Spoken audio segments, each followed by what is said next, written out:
Calibrating cybernetics. Talk to him now. AT, Andre. Come on, Dre. Yep. Trippin with Let's Go. Woo! Trippin with Theobold. What's your name? Theoso Bold. Yeah. Driggity. Let's go. Trippin with Theobold. Trippin. What are we doing? Trippin with Theobold. Come on, Dre.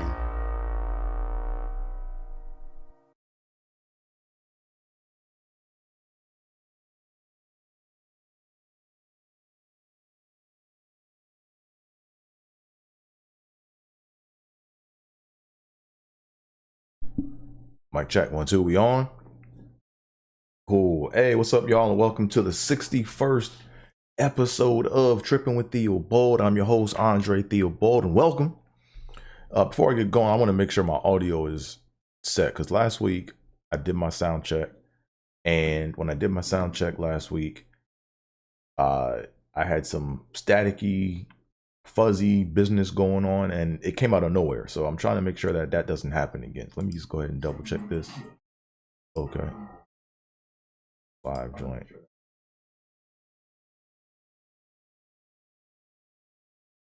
Just make sure we're good. Okay. Sounds like we're good, man. You know, so just want to make sure, because it was real weird how that was doing that on me last week. So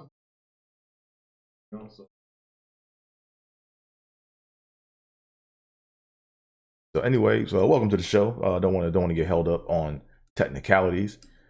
But as you guys know, this is the 61st episode, and I like to tie my episode of Trippin with Theobold to a now I gotta cut the volume on the other one off.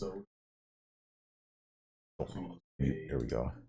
Yeah, I like to tie my episodes to a Buffalo Bill of past or present. So today's episode is tied to none other than Dusty Ziegler, Buffalo Bills number 61.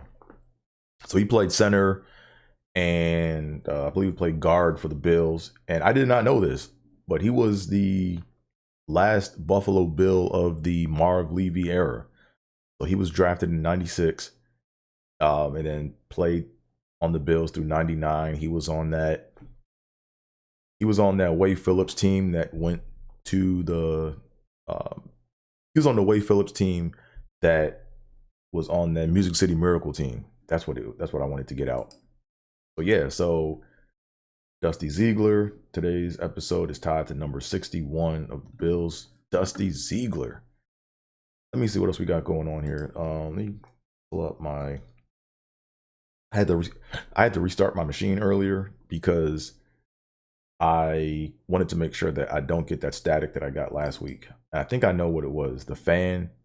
When I hear the fan on my computer cut on, that means I have to do something. So anyways, go ahead and pop up my agenda to make sure we are on schedule. So as you guys can see, I'm in the pumpkin patch. Happy Halloween. We out here. You know, yeah, we're gonna talk about the good old days of Halloween and what needs to change to bring it back to the good old days. Because right now, Halloween isn't the same Halloween that I grew up on. You know, Halloween ain't the same, man. But anywho, let's go ahead and do our tongue twisties. You know, I have something new that I'm doing today. Well, not new. I'm going to do my tongue twisties because, as you guys know, I grew up with a speech impediment. It's not all the way gone yet, so catch me if you can. So let me go and pop this up here so we can all see the tongue twisty. So as you guys can see, that's the tongue twister right there. But what I also want to do is I want to also pop in this doggone chat, because as you guys know, YouTube makes it hard to just pull up the chat. I have to go in and do all sorts of internet stuff so I can see who's coming in to chat with me. So anyways, here we are. I'm just gonna pop this up here to make sure I can see who comes in when they pop in. So here we go. So today's letter, tongue twisty, we're doing the letter B, because today is the 28th day of October. There are only 26 letters in the alphabet. So if you do the math, we got to recycle back around to the second letter of the alphabet, which is B. So here we go. B. Blake the baker bakes black bread. Read along with me. Bake the baker bakes black bread. Number 2. The bottom of the butter bucket is the buttered bucket bottom. The bottom of the butter bucket is the buttered bucket bottom. Billy's big black and blue blister bled. Say that with me. Billy's big black and blue blister bled. Number 4. Blair's blue boots are beauties. Blair's blue boots are beauties. And the last one, finally, last but not least, Bob bought a bleached blue beaded blazer. One more again. Bob bought a bleached blue beaded blazer. So now we got the mouth warmed up. Pause. That's what we do. That's what we do over here in Trippin with Theobold land. We do tongue twisties to get our juices flowing, to make sure that, we get the tongue twisties out. So, we do less of the come on, Dre. But it's going to be a couple come on, Dre's, because I'm not perfect. It is what it is. So what else we got going on here, man? Let me go ahead and I want to go ahead and promote some stuff right quick. So today's episode is brought to you by Behind the Door Racks. If you don't have these, make sure you get these, right? Well, they're called over door hooks. So my old lady, man, she had a couple. She put these up behind her doors. I went ahead, went on Amazon, and I got one for each door in my house, man. These things are amazing. I know this is boring, right? But no, these things are amazing. Come on, Dre. These things are amazing because, number one, I save 5 minutes looking for my keys every day with these hooks. Like as I come in, I put the keys right on the hook, right behind the door. I used to, whenever I left, I could never find my fanny pack or my shoulder bag, and I could never find my keys. So now when I come in, I put them right behind the door, and when I'm ready to go, I'm out. So I save 5 minutes a day doing that. What else? Also, we all know that we all, like me well, this is just me. All right. So I don't, if clothes aren't dirty, like I'm not gonna put them in the hamper right away, right? And what I used to do before was I used to just put them on my bed and just kind of like lay them around, but you don't put them back in the drawer, and you don't hang them back up.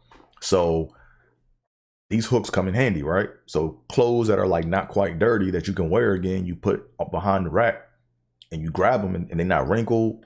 They're out the way. They're not all over the place. So great investment. I think I spent maybe like $15 on each one, maybe, or $10 on each one. So get you some over door hooks for your door to keep that room tidy. What else we got? Today's episode is also brought to you by Overnight Oats. It's breakfast time where I'm at. I'm on the West Coast, aka the best coast. Got my overnight oats. Like I don't like hot oatmeal like that. I do, but pardon the munching. But what I do is I put my almond milk in here and put my protein powder in here, and then I shake it up. Then I put the steel cut oats in this joint, and I let it sit overnight. And I got a yummy, healthy, protein-filled breakfast. So, protein, overnight oats, make sure you get some. What else, man? I'm in here munching and shit. All right, what else we got? Oh yeah. Shout out to the haunted hayride. I did. Me and the old lady, man, we went to this haunted hayride last Saturday. It was something fun to do. I'm gonna talk about it. Hey, what up, T? I see you. Yeah, I'm in here tricking and treating. But now, yeah, me and my old lady, man, we went out to the haunted hayride last week, man. I'm gonna talk about the haunted hayride, man. There were fun parts to it, and then there there were some parts that were unfortunate, you know, but I'm probably gonna do it again. It's just something fun to do. But we're gonna talk about that later in the show. And then what else, man? Also, today's episode is brought to you by Punch and Creamer. It's a West Indian drink. It's like West Indian eggnog. But you know, most of the time, I think most people break out they Punch and Creamer around like late November after Thanksgiving or right at Thanksgiving. Now me, I'm making the batch this weekend. Actually, I'm probably gonna make it. Yeah, I'm making the batch this weekend. Damn that. My Punch and Creamer season starts at the end of October and goes to the first week of February. You know, so yeah, we gonna get it. I'm gonna have some of that probably next episode. You know, but yeah. T says you got to place an order with me. Nah, yeah, I'm gonna give you some, man. Don't worry. You know, yeah, you're gonna get some. But yeah, it's Punch and Creamer season. So anywho, done with the promo stuff. Let's go ahead and talk some DraftKings DFS talk. You know, go and talk some daily fantasy sports. That's what this is, like a major button on this channel. This is what we do.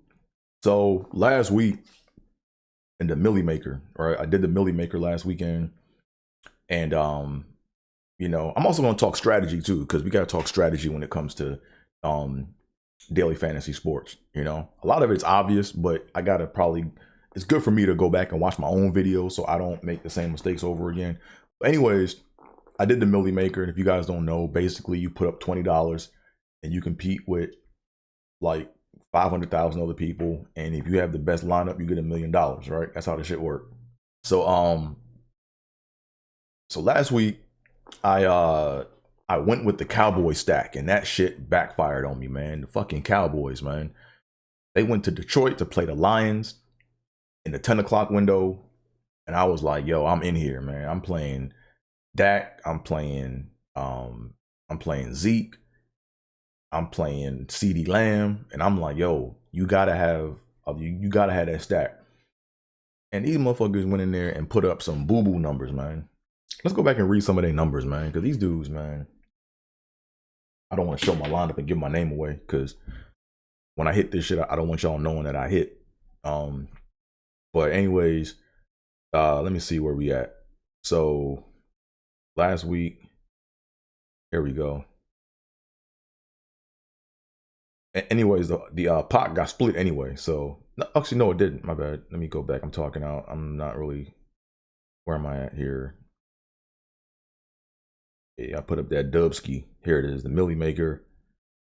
And yeah, somebody won that joint. So anyways, yeah, Dak Prescott, first game back, put up 12 points. I should have known better not to go with Dak. Yeah, flex Zeke. Zeke didn't have a bad game. Zeke had like 17 points, but that's still not gonna cut it. And CeeDee Lamb put up 10.6 fantasy points. So yeah, Dallas, they won the game 24-6. But still, it's very surprising. But Joe Burrow and company went off. So the perfect lineup, you probably had Joe Burrow. So I'll pull it up right now. I'm not gonna guess who was in that perfect lineup, man. Where are we at? Perfect lineup, NFL. Yeah, man. Shout out to Line Star for having this data. Okay, why is the app is buggy right now.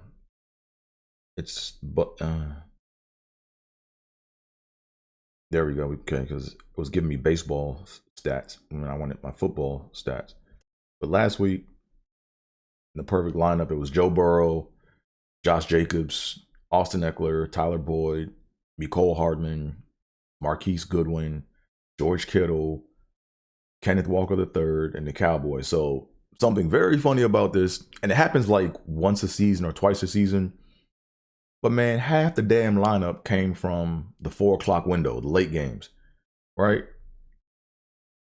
Matter of fact, I think all of them, shit, look at this. Josh Jacobs was in the late window. Austin Eckler was in the late window. Mecole Hardman was in the late window. Marquise Goodwin, George Kittle, Kenneth Walker. So 5 out of the 8 positions were from the late window. So you guys know me. I don't like messing with the late window games because statistically speaking, the late window games is when like they put up the struggle points, you know, but whatever. We gonna figure this shit out. Then see what else happened, man. Monday Night Football, I won $8 off of that. I think I won. Yeah, I came within like 10 points of winning first out of first place. I won $8. I think first place won $100 or something like that. Let me see what these motherfuckers did. Let me see. The Monday night joint. Yeah, here it is. There's NFL Showdown mode. Actually, lost $10. So, So, yeah, I put up 18, won 8. You do the math. Lost $10, but first place, I was 10 points out of first, and first place won $200 in a split pot. So, messed up on that. Then what else we got, man? Then Thursday Night Football last night, man. Yeah. Played Mark Andrews, and Mark Andrews got hurt. I think I had him. I played a lot of Mark Andrews last night. He got hurt, and Isaiah Likely came out of nowhere and had a career night. So I think I had Likely in like one of my lineups, and one of my cheap lineups. What I typically do is I always give myself a chance at winning something big. You know, so I put up maybe like $5, $10 for a lineup with the shot or the possibility of winning big money. And then what I do after that is then I hedge that, right? So I basically like play cheaper contests for like a quarter a piece or $1 a piece. And I play like 10 contests for like $1. No, 10 contests for maybe like $2 or whatever. And then if the big one doesn't hit, I give myself a chance at hedging that so I at least can like break even, you know? So last night, did I break even last night? Did I break even? Let me see. For Thursday night game, did I break even last night? Yeah, I would say I broke even. I put up like $12 total. I put up 15, 112, so I lost 3. So I'll go ahead and call that breaking even. Whatever. But that was that. But in NBA news, man, in NBA DraftKings news, man, I had a big breakthrough the other day. Not really a breakthrough. Had a good night. So I put up $1 for the NBA tiers 2K and 1. And I placed 11th out of 2.4 thousand people, I placed 11th out of 2,400 people. So that won me a whopping $15. All right. So I think I figured something out with this NBA tiers. Basically, as you guys know, how I feel about spreadsheets, but I'm back on spreadsheets, you know. But the difference is I use spreadsheets to look at the positions and the slots that win or the rows that win. So really what I do is I import all the data, then I sort the players by salary, and then I keep track of who wins by each row, right? Because there's a relationship between that shit, you know? There's a relationship between all that, you know? So you got to look at the relationships, you know? Like, for example, if you look at the Captain Showdown modes, you know, if you look at the relationships of who's winning what, if it's a quarterback or if there's like a lot of receivers that are getting hot, you probably want to pick the quarterback that's throwing the ball to him, you know, just saying. But for the tiers, you know, NBA tiers is tough because they basically you're just like picking among superstars, all the top players in the league, and any player can go off in any tier, but you have to kind of look for trends or whatever, right? So I look for trends in the data. I look for like overall trends. I don't really get into the numbers. Right now I'm taking a machine learning course. So that way when I'm playing with spreadsheets and looking at actual numbers and actual crunching numbers, I'm letting, you know, Python do the work, or I'm letting pandas do the work, you know? So that's what I'm on. So on one front, I'm looking at, you know, I'm learning like all this machine learning stuff or whatever, so I can crunch these numbers more effectively. And on the flip side, I got my spreadsheets going, keeping track of who's winning what. So that's what I do, you know, because I'm going to get this shit by hook or by crook. I'm going to get this shit. What else we got going on? So we got the World Series starting tonight. We got the Astros versus the Phillies, or Phillies versus the Astros, because the Astros, I believe, are the home team because they have the better record. I got some action in on that. You know, not a whole lot of action. I got like 10 lineups I got to submit. You know, each one is like 25 cents. You know, I'm doing 5 lineups that are for Phillies, 5 for the Astros. And hopefully I can come across some bread. Let me see what the pot is for that. What is the pot for that lineup? Yeah, I got 10 of those in for $2.50 or $2.50. You know what I'm saying? Because I don't do big money. Over in DraftKings land, scared money does win you money. Don't let no one tell you otherwise. Scared money can win you big money. That's why I mess with DraftKings. But let me see the payout. Yeah, so I got 10 shots at winning $250, you know, and that's what I want to talk about today too, right? Is in DraftKings, you want to just give yourselves opportunities to level up, right? So you want to play the cheap contest and have a systematic way to approach all that to where you pick your lineups. And then if you win, then you take that money and then you then play the next level up contest, right? So for example, for this Major League Series, for this World Series, right? What I'm going to do is I'm going to basically, like I said, I have 10 lineups I'm going to submit for tonight. 25 cents each, $2.50 total. And let's say if I win 250 out of it, right? If I win 250 out of it, all right, I might be conservative, and next week or the next game, I might go up $5 a contest, right? So I might do 10 contests, right? 5 times 10 is $50, right? Because as you play more money, you can, as you play like with contests that have a higher buy-in, you can win more money. So hopefully this World Series goes 7 games, and I'm playing for millies, you know, in the later games. But anywho, as you guys may or may not know, I'm a Nationals fan. So you know, fuck the Phillies. Sorry. Here's the thing, right? I don't dislike the Phillies. I just dislike Bryce Harper, man. I tried to let it go, but I can't let it go, man. Bryce Harper, man. I was big on Bryce Harper when he came to the Nationals, man. You know, I was really big on him, man. You know, and he wanted to be the highest paid player in baseball, and we're trying to win championships. And we it's kind of our fault too because we let him go. But lesson was learned with Juan Soto. You don't let players walk, no matter how big your player is. If there's any doubt that he's not going to stay with the team, you trade that motherfucker. You know what I'm saying? So we did that with Juan Soto. Juan Soto got us a chip. He did his job. You know, hope he enjoys San Diego. But Bryce Harper, man, we let this dude walk for nothing, man. So I'm glad that the Nationals won the World Series without, like, we won the World Series the year after he left. So that was dope. But I don't want this dude to get a ring, man. Sorry, Bryce. Sorry, man.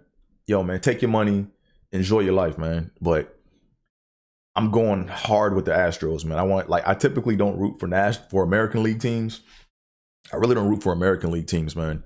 But I gotta root for the Astros because number one, yeah, Bryce Harper, don't want this dude to get no ring. Yeah, I'm hating. Call it what you want. Call it what you want. It is what it is. But also I want to see Dusty Baker get his ring, man, because he's like 73? It's about time for him to get a ring, man. So I want to see that brother get a chip. So hopefully the Astros pull it off. They cheat ass, you know. And another reason why I don't want the Phillies to win, man, is because the Nationals played the Astros, and we beat the Astros in the World Series back in 2019. But we beat them after all the controversy, right? Or we beat them during the controversy, I think. Like, we beat them when they were up there cheating and shit, you know? Like, yeah, we beat them. Like, we beat the Astros when they were cheating, banging on trash cans and shit with the video cameras in the locker room and, like, stealing pitch counts. So, yeah. So, I want the Nationals to be the team that beat the cheating team, and then we're the only ones that did that, you know? So, I kind of want, yeah, so it's kind of weird that the Phillies are playing the Astros, but whatever. Going for the Astros, or the Asterisks, as we call them. So that starts today. That should be fun. So anywho, let's go ahead and get in with today's topic. It's Halloween. It's Halloween, man. It's here. Don't feel like it, but it's here. But nah, man, like I miss the good old days of Halloween, man. You know, Halloween not the same, man. I remember back when I was a youngin', man, there was like this big build up for Halloween. You know, it was this huge build up. It wasn't like just a 1 day thing. It was like it started like mid-October. Like I remember we used to go to the farm, the feeding farm, and we go and feed the animals and stuff, and you know, we'd feed turkeys or whatever. And that was kind of like the low key, like messed up part about Halloween was Halloween basically was like Thanksgiving Eve, you know, where basically you would go to the farms to see all these turkeys and you feed the turkeys, but really you just getting them fat so you can have turkey to eat for Thanksgiving, you know? I remember one time when I was young, like it just dawned on me. It was like, you know, it's like mid-October and you're seeing all these turkeys on the farms or whatever, driving by the farms. And then like the day before Thanksgiving, it's like just empty. It's like, where all the fucking turkeys go? It's like, man, they getting prepped for Thanksgiving, you know? Like, man, that shit was crazy. What else we do, man? They used to have the hot apple cider. They used to go to the farms where they make the apple cider from scratch. And you take some apple cider home. What else, man? Like they have we used to go on hay rides, man, and go to the pumpkin patch. And we used to go pick out our pumpkins, and then we take them home. You know, then we carve out all the goop, and then we get the seeds out, and then make pumpkin seeds and put salt on them.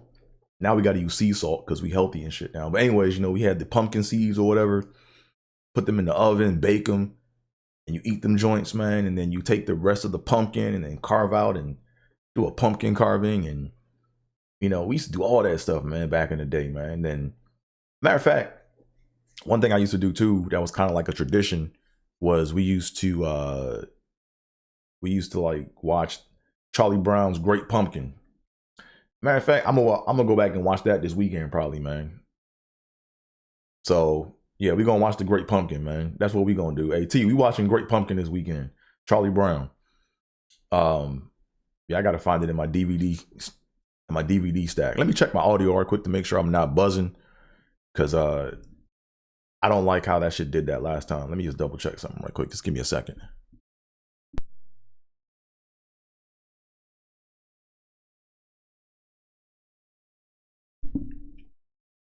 Okay, I think I'm good. Just want to make sure I'm not buzzing.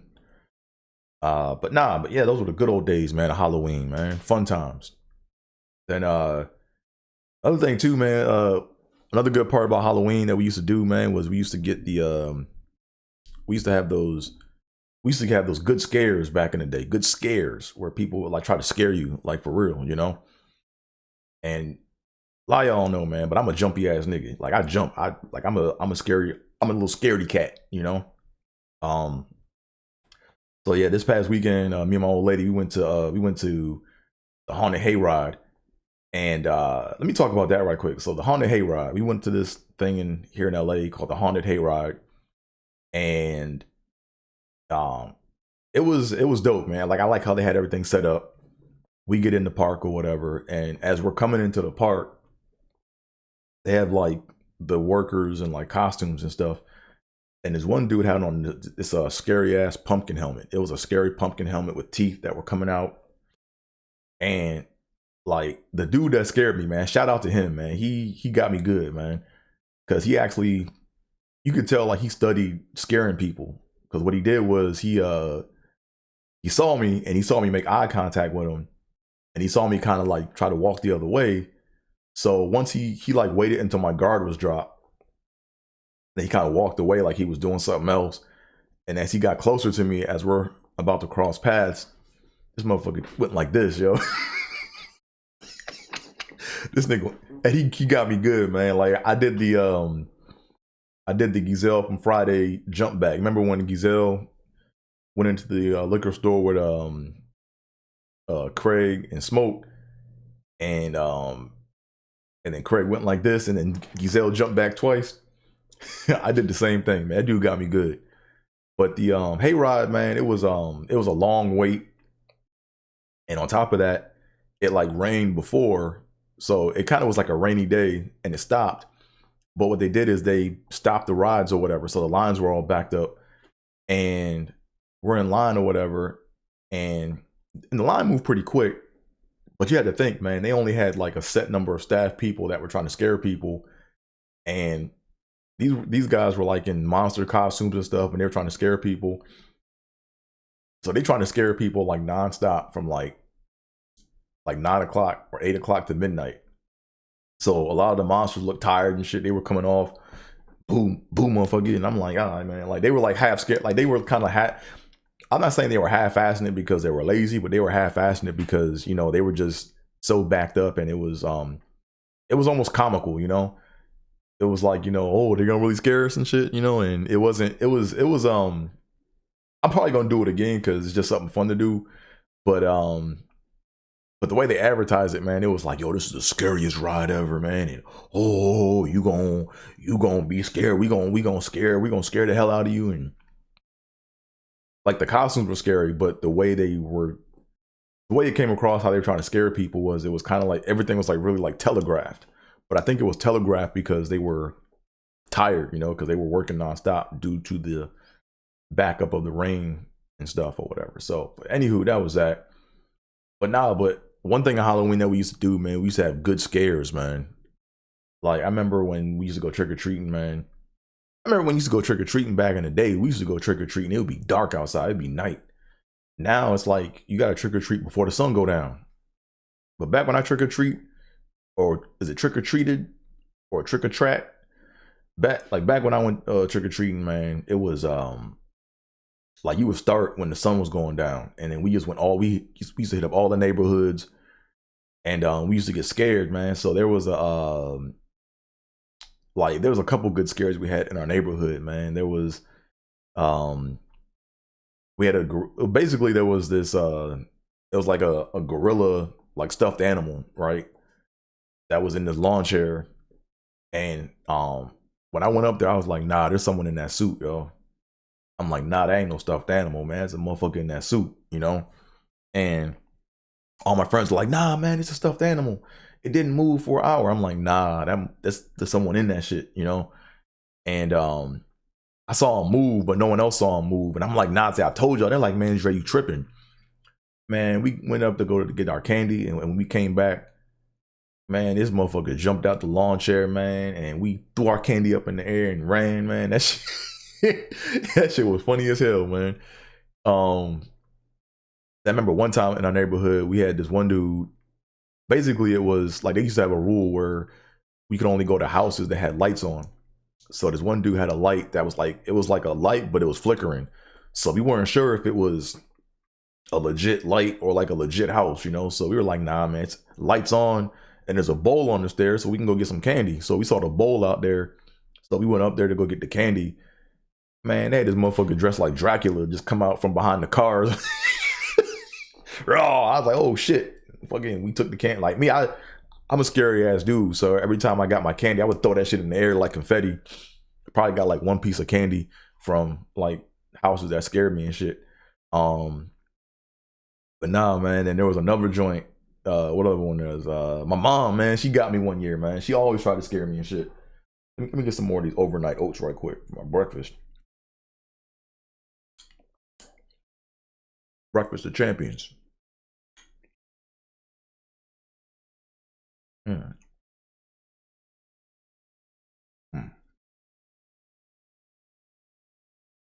Now we had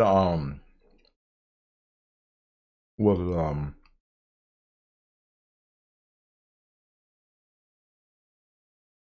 but my mom scared the hell out of me one year, man. Like one year, I went trick or treating, and I came back. I came back late one night, and she moved a car like down the street, or she moved a car somewhere, and there was no car in the driveway, but the door was wide open in the house, and like all the lights were off. So, me and my scary ass, I was like, man, I'm not going inside that house.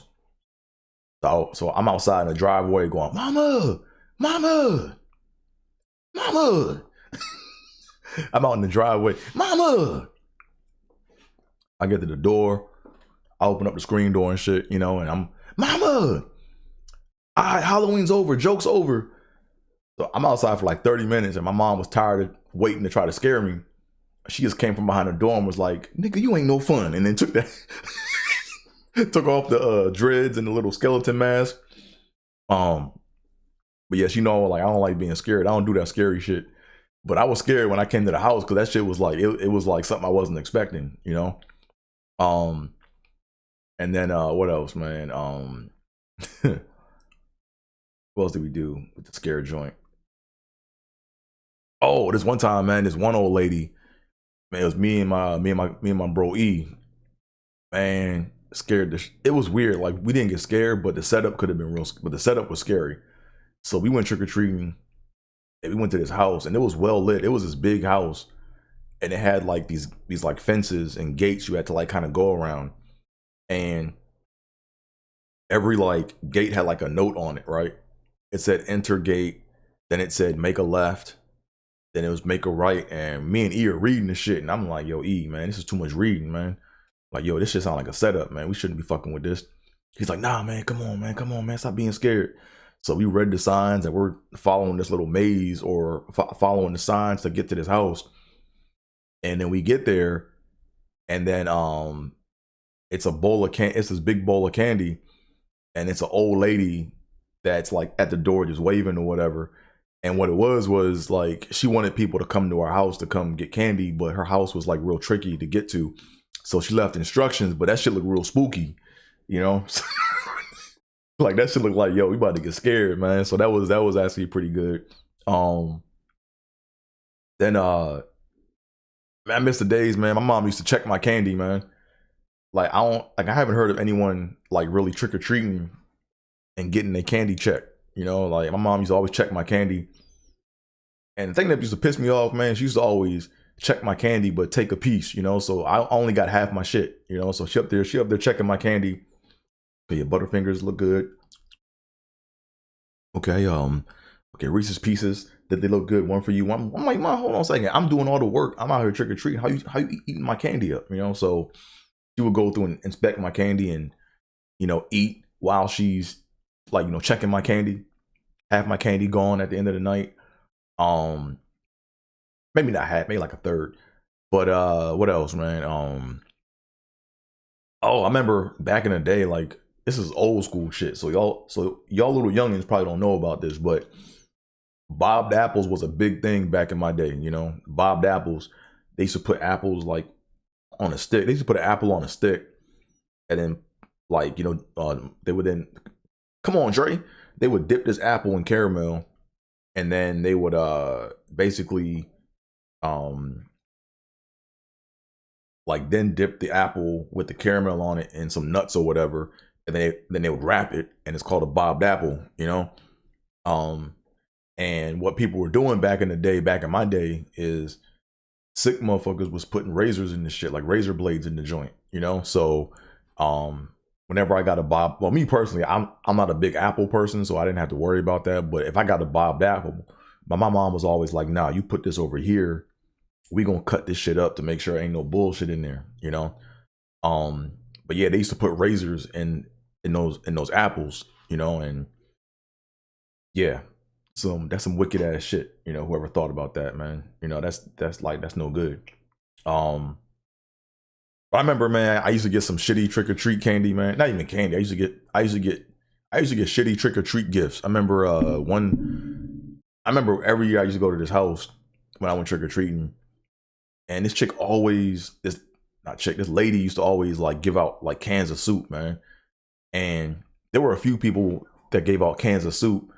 And what people didn't realize, man, is that when you give away cans of soup, man, and you go to that house early, it just makes your it makes your bag a lot heavier, right? So if you got like 5 cans of soup in that bitch, and then you got candy on top of that, it's like you carrying around all this shit, and that shit is heavy, and it's like you can't.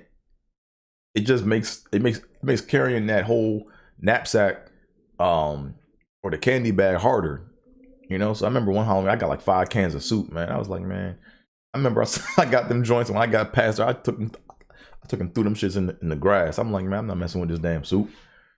Getting cans of soup for Halloween, you know. And I remember there was another there was like 2 dentists in my neighborhood, or like scattered on our trail, and they used to always give out toothbrushes. No toothpaste, just toothbrushes and shit. I'm like, okay. They'd be like, yeah, after you eat all that candy, make sure you brush your teeth.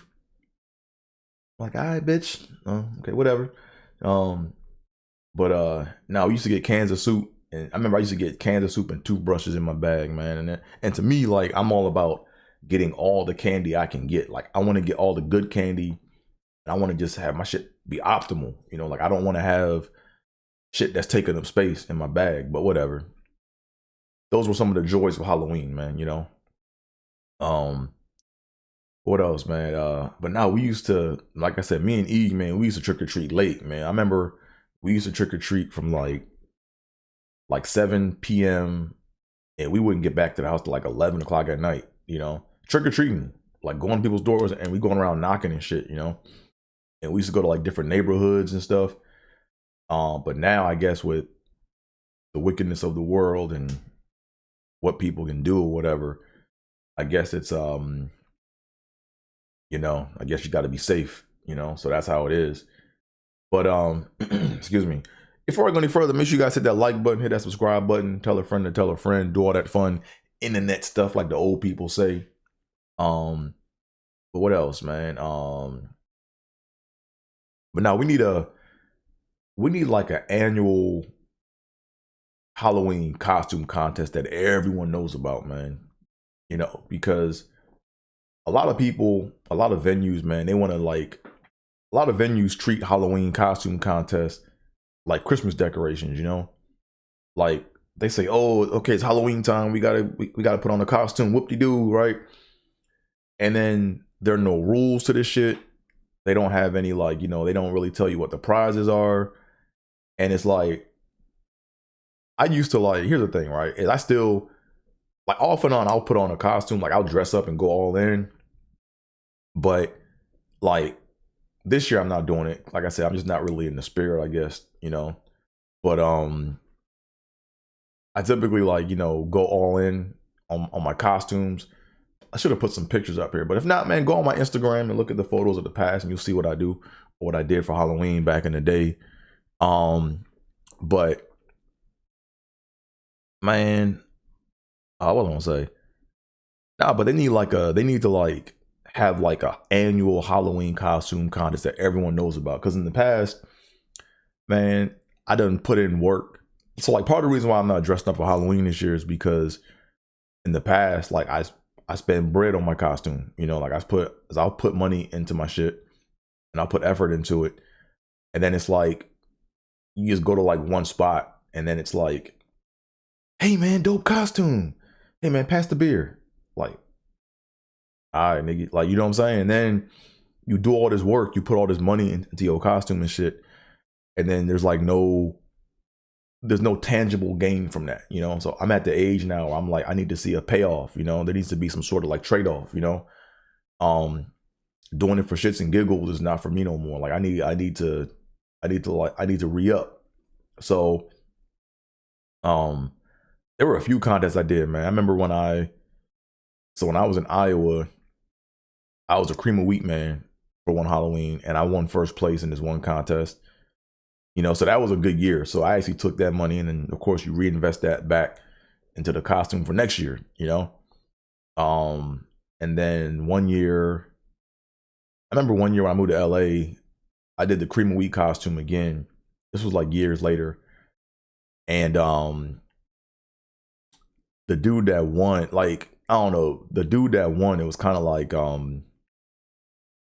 he was the pizza delivery guy from Blue Street, that Martin dude or whatever, from Martin. And he won that shit or whatever, but everyone was like, nah man, you should have won, or you should have got runner up or whatever, and whatever. But there was one costume contest I did, me and my boy Sharp did, man. We did this like 5 years ago, maybe, I think. And we had the best costume in LA, man. Like our shit was like dope, man. We like planned our shit out for like weeks. Me and Sharp were we were Turbo and Ozone from Breaking. And I had the broom and I had the little boom box. And he made his costume up, man. And we went to this one spot where they had a Halloween costume contest. And the bouncer in line was like, he looked at our costume and knew that we were going to win the contest. So he looked at us and was like, yeah, y'all can't get in. We're like, why not? He was like, man, y'all can't get in, man, because you can't get in with all that. I'm like, but nigga, it's a Halloween costume contest. What the fuck you talking about? It's a Halloween costume contest. He's like, yeah, I know, but you can't get in with that. I'm like, oh, okay, this is what we doing? Okay. So then we went to a few other spots and like bar hopped or whatever. And people were like, yo, I've never seen a Turbo and Ozone Halloween costume in LA, you know, where the movie Breaking takes place at, you know what I'm saying? So, yeah, that was like one of our best costumes, man. One of my best costumes, I think. So what needs to happen, man, is this, right? Is they need to have an annual like costume contest that everyone knows about, you know? And I'm surprised that it didn't really pop off or no one really thought of it. So I'm gonna probably start it not this year, but next year. It's too late. But they need to just go ahead and have a virtual Halloween costume contest, man. So that way people can wear whatever they want to wear.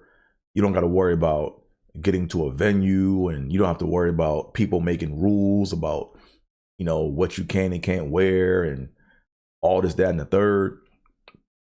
And it needs to just be on a big scale where it's a big virtual Halloween costume contest. And they need to probably have it like a few days before Halloween.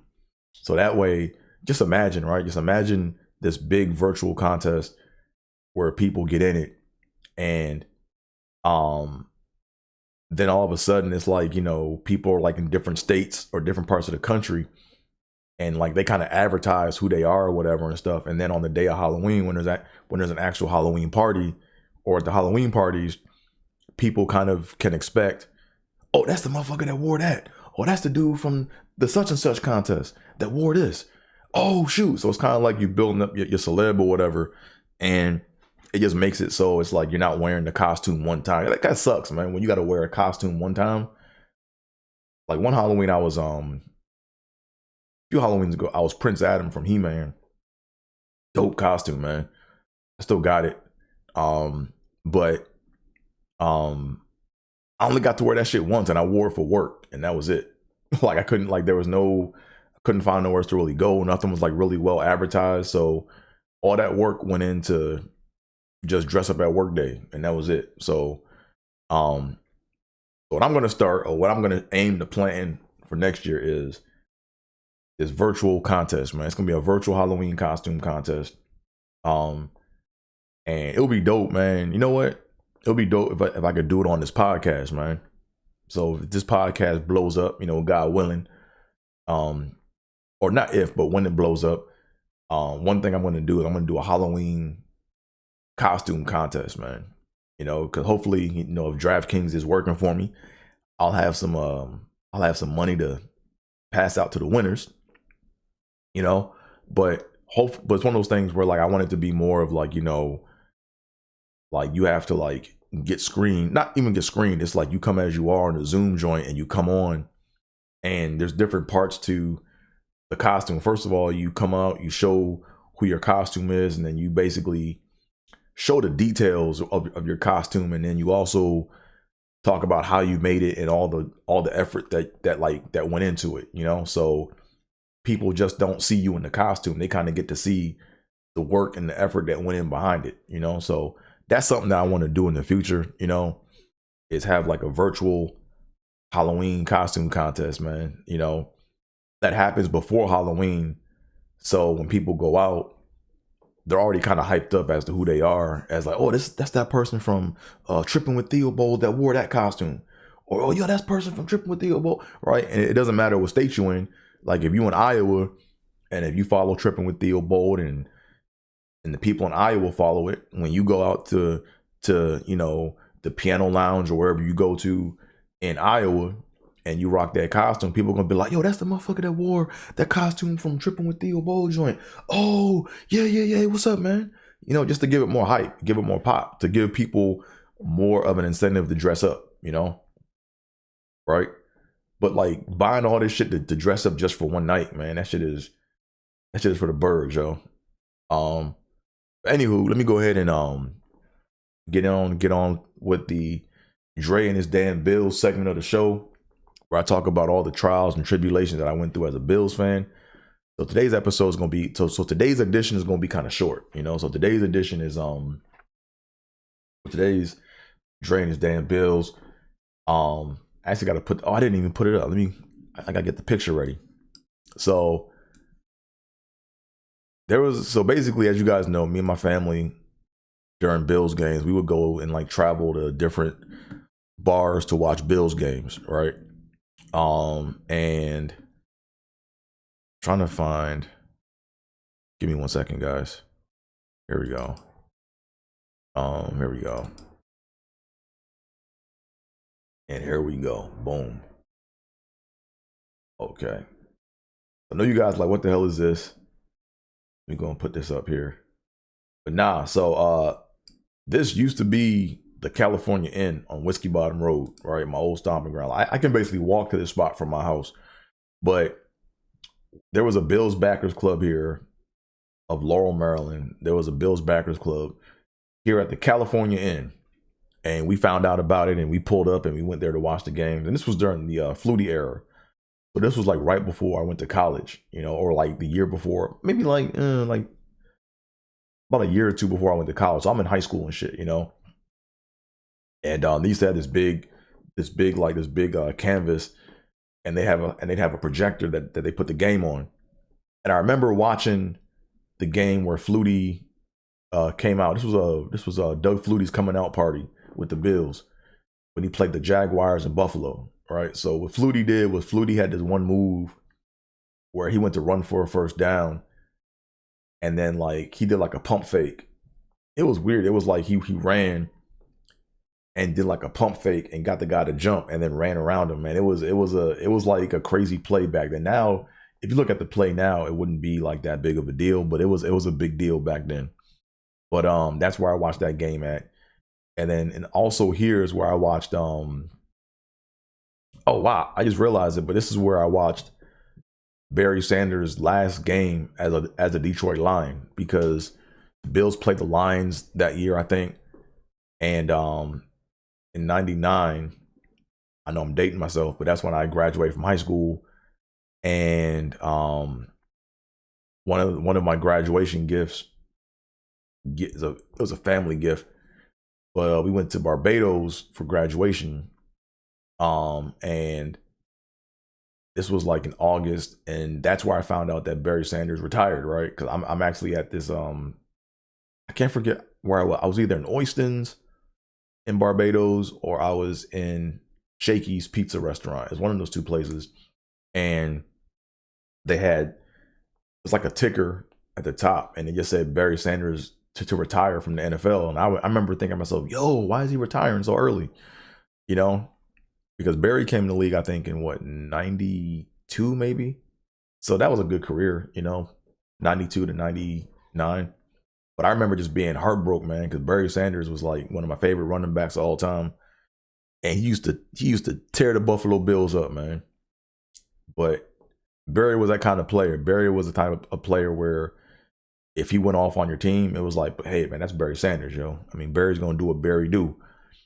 So anyways, one quick story about this California Inn is what happened here, man. Oh yeah. Yeah, my mom put me on to this shit. So basically, we stopped going there because they made their fries like really salty, right? Like they had like seasoning on their fries, but they would like make the shit real salty. And it's an old restaurant trick that my mom put me on to, right? Basically, what happens is when they want you to buy more drinks, they'll make the food salty. So you got to keep buying drinks, you know, because the more salty your food is, you know, the more like thirsty you're going to get. So I remember my mom got the fries, and the fries had a good little seasoning to it, but there was like extra salt on them.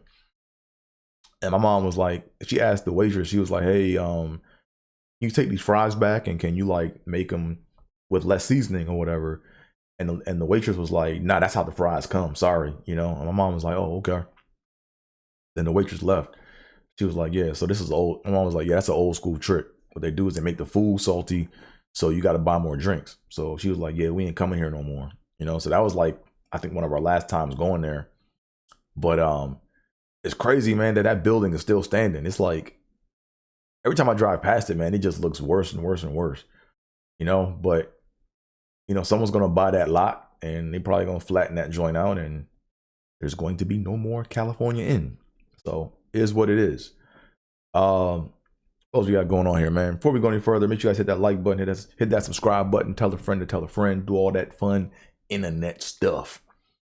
What else we gonna end with, man? So yeah, so what's coming up, man? So tonight I'm gonna be in Rancho Cucamonga doing this bar show, this bar gig. I did this joint a minute ago, had a good time. They're like, man, we got to get you back. I said, cool. So I'm on the lineup, man. It's gonna be me, my man, KJ, and Nicole Denise, aka Forehead. She got a big ass forehead. But anyways, you know that. but that's the homie, man. But nah, so we gonna have a fun time tonight. And then also, I got into this. I just found out like today. I just got into this LA comedy festival. So that's coming up in November sometime. So when I get the details on that, I will let you guys know. And let's go ahead and do a comedy bump, man. We got like 5 minutes left, or you know, we're like 5 minutes under an hour, 3 minutes under an hour. You know, like I said, I like to try to keep this show no more than an hour. Sometimes I go a little over, sometimes a little under, but I'm gonna go ahead and end on this comedy bump, man. So anywho, what's we got going on? So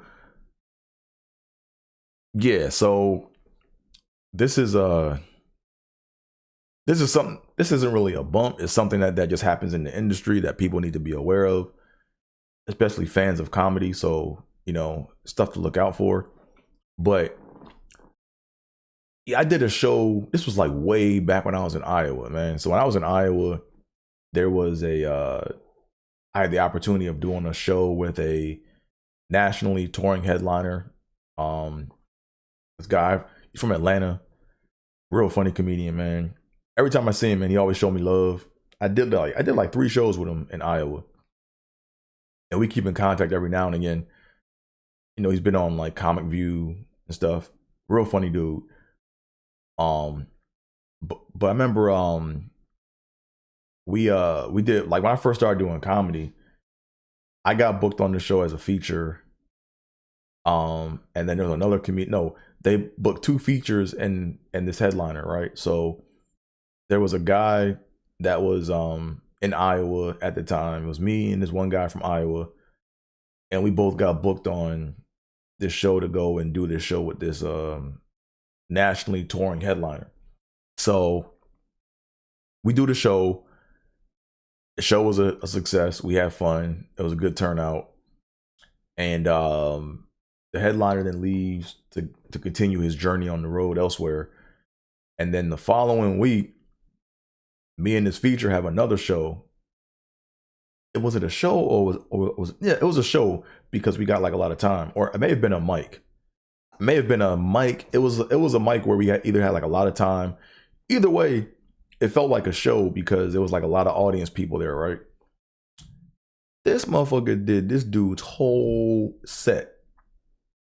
Not just like one joke or two. This dude from start to finish did this motherfucker's whole set. And then when he got off stage, he was like, hey man, so how was it? I was like, nigga, you know. Like, man. So I just learned, man, like there are a lot of people in this comedy game, man, that do hack material, man. And I was talking with another comedian a few nights ago about people stealing jokes, man, and just how the shit, like how, like it's so it's scary as a comedian because it's like you got big name people that are kind of watching who you are, but it's like when comedians when bigger comedians take smaller comedians jokes, they don't even like really like, it's like weird. It's kind of like they don't want to be seen. Like they almost want that it's like they almost want that little comedian just to disappear, right? Like if you're a big comedian and you take little comedians jokes, at least like put them up on a show or something. But nah, when they take jokes, it's like they treat you like yeah. So I've heard like a lot of stories. I'm hoping it doesn't happen to me, but it's like, I'm no one pump chump. Like I don't have like my thing is I'm funny, right? My jokes are funny, but I'm the one that's funny. So like my jokes are just a shell of who I am, but I'm the one that makes the joke and I'm the one that shines through my joke. You know what I'm saying? So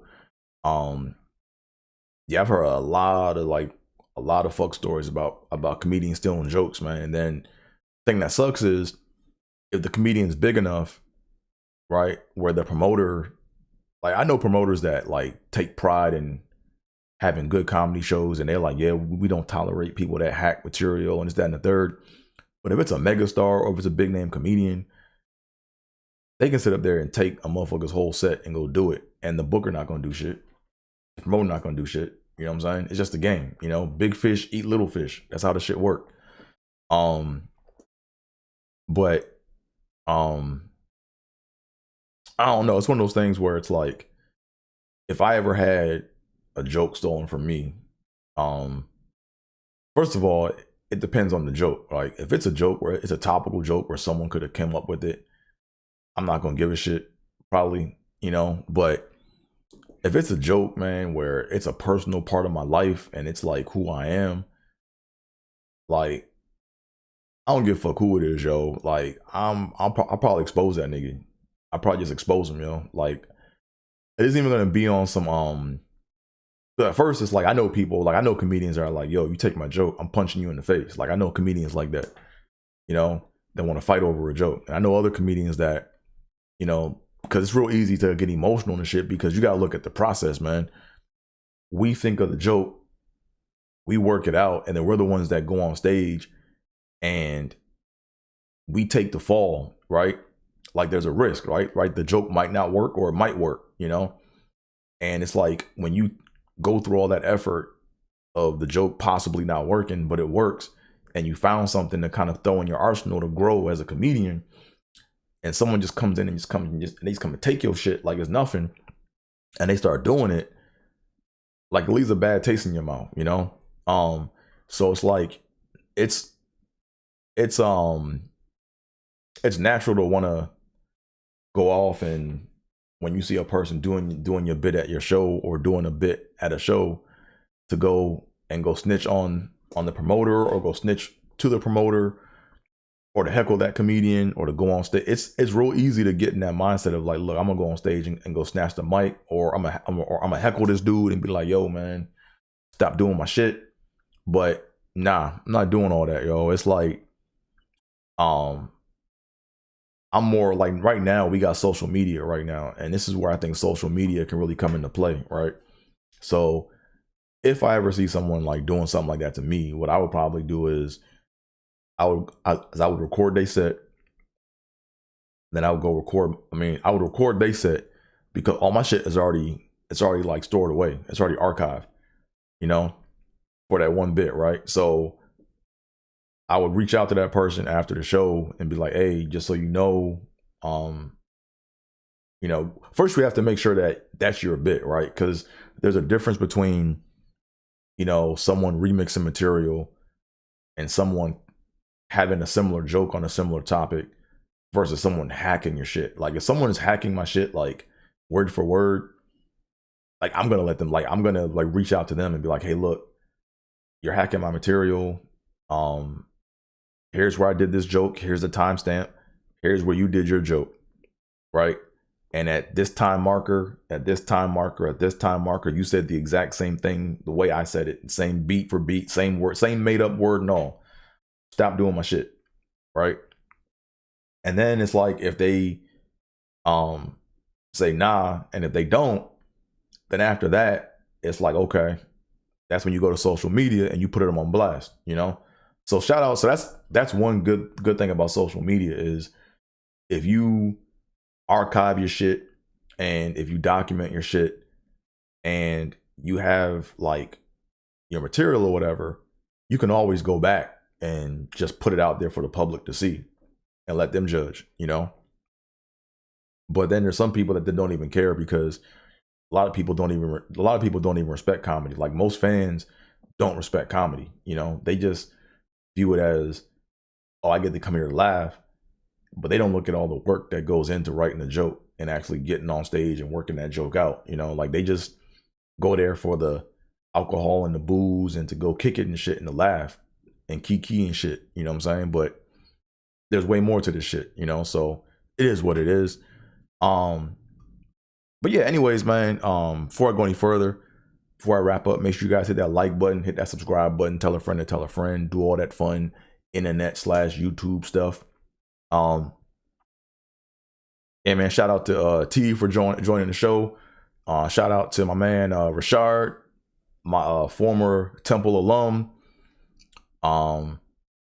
Yo, he I'm gonna do an episode, man. If he's watching, or next time he watches, he's probably gonna watch this joint. But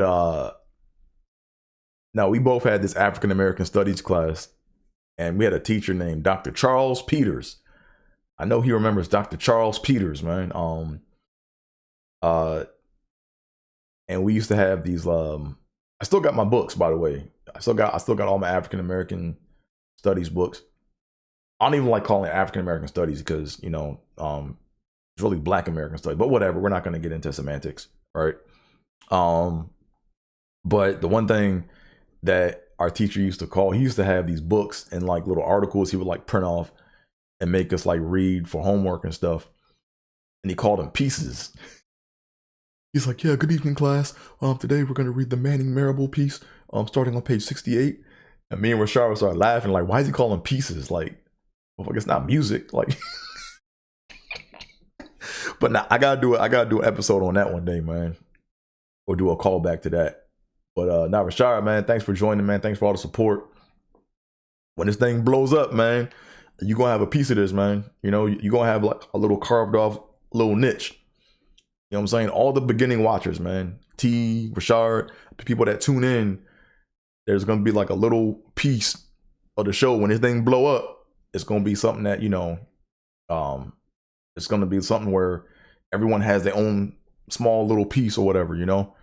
Because I appreciate people that tune in early, man, in the beginnings, you know, humble beginnings. So, anywho, that concludes the show for the 61st episode of Trippin with Theobold. I need to also probably do more stutter-centric material, man, right? Because that's the big reason why the show is called Trippin with Theobold. So I got to get back on that, you know. So, yeah, we're gonna go ahead and do that. We're gonna go ahead and pick that angle back up. But like I said, mash up the like button, hit the subscribe button, tell a friend to tell a friend, do all that internet stuff. But with all that being said, we reached the end of the show. Let me get this picture out the way. This is kind of weird. There we go. We reached the end of the show. Yay. So thank y'all for tuning in. This concludes the show. So with all that being said, ba-deep. I'm out of here, folks. Peace.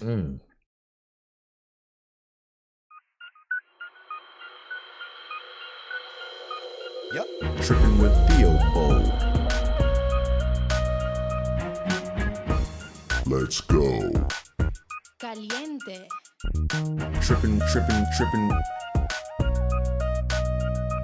Yep. Trippin.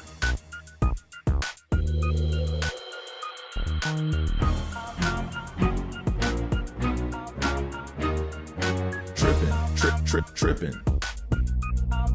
Trippin with Theobold.